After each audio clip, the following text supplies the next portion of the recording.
ये जोर की आवाज इतनी होनी चाहिए कि पूरी दुनिया सुने।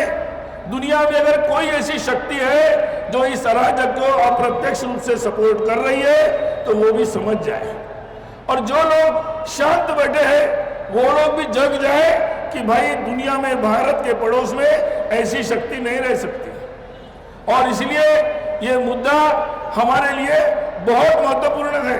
आज अगर इसको चलने दिया, ज्यादा समय ऐसे ही चलता रहा, तो बहुत लोगों की हिम्मत बढ़ेगी और बहुत लोगों को लगेगा कि भारत के हिंदुओं को कोई फर्क नहीं पड़ता। हम आसपास के हिंदुओं पर कितना भी अत्याचार कर ले, इन्हें फर्क नहीं पड़ता।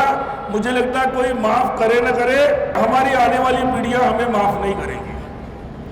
हमारे आने वाली पीढ़ियां पूछेगी हमें, जब भारत का विभाजन हुआ शायद हम उस पार्टीशन को रोक नहीं पाए, लेकिन उसके बाद अब देश में किसी भी ऐसी प्रकार की, हमारे आसपास में कोई ऐसी शक्तियों को हम पनपने नहीं देना चाहते। अगर सहन करने की आदत से निकलेंगे नहीं तो फिर ये शक्तियां बढ़ेगी।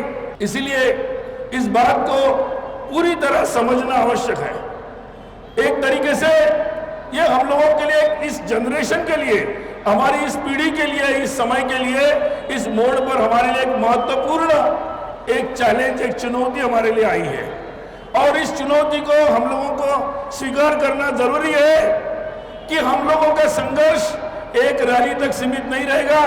हमारा संघर्ष जारी रहेगा, हर तरीके से जारी रहेगा, जब तक बांग्लादेश के एक एक हिंदुओं को, जैनों को, बुद्धों को, सभी को न्याय नहीं मिलता, तब तक ये संघर्ष जारी रखना पड़ेगा। ये शुरुआत है, ये शुरुआत है।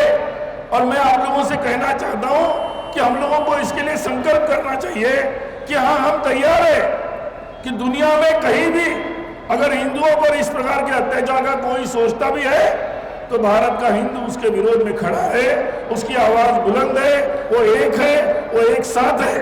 और भारत माता की जय जयकार की आवाज तब गूंजेगी जब हम सब एक हैं।